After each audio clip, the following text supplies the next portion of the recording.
lot of y'all think buying houses like this is unattainable because it's a $300,000 or $400,000 house. I'm gonna show you in this video alone how you can afford this kind of house. So traditionally, they tie you into a 30-year mortgage and the interest rate is sky high. And to get these kind of properties, you either gotta have a big down payment or either you gotta have a good credit score.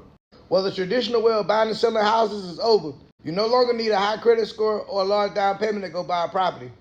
Take this property right here, for example. It's an $814,000 property, and it's selling at $25,000. $25,000, that's a quarter of what you would spend on a smaller house with a traditional mortgage. So essentially what you're doing, instead of going through and getting a traditional mortgage, only thing you're doing is buying a tax lien property.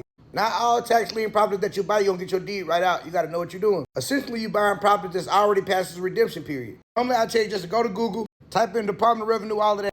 But you can't see the property. Most of y'all don't know what y'all looking at, and y'all don't know what y'all doing. Yes, you can go to the Department of Revenue and buy these properties for $100 or $200 or $300 on Department of Revenue website. But to be honest, y'all don't even know what y'all looking for. Y'all don't even know what a partial number is. Well, a partial number essentially is just the address or whatever, but it's not the physical address. So you have to take that to the county clerk's office. Let them give you a physical address. Go out to the site and see if it's something that you want to buy. Just for you get out there and just a piece of land that you bought or whatever. Land still is good for $100, but I'm just saying, like, you'll be spending more money in gas and stuff like that trying to figure out where you're going and what you're doing. You also need to know that the redemption period in your state.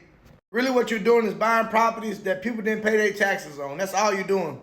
You still go buy these same properties from partialdreams.com, and it's gonna give you a map, an overview of what the property look like, give you a picture of the house, how much the property's worth, how much you're gonna spend on the house, all of the nine without having to know the partial number, all of this extra stuff. Give you a full breakdown of the property's value and everything. So I would suggest you go to Partial Dream instead of going to the Department of Revenue, because on the Department of Revenue, you have to know the partial number. You need to know the redemption period. You need to know how to go find a physical address. It's just so much that you have to do. But if you know how to do that, it's easy for you and you can make money. So this video may be easier for some people. Going through the Department of Revenue might be easier for some people. Like, share, subscribe.